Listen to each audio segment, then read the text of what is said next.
You're looking at my new Oneida 3 horsepower smart dust collector,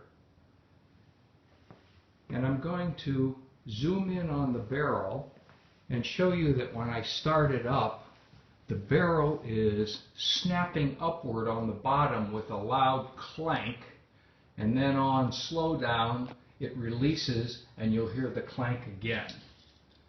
Starting it now.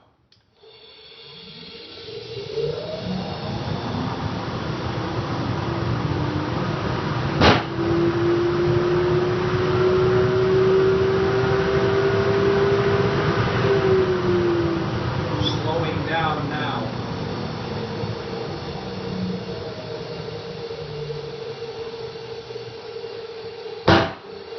If you put your hand under the barrel, you can actually feel the flexing that is occurring when the sound takes place.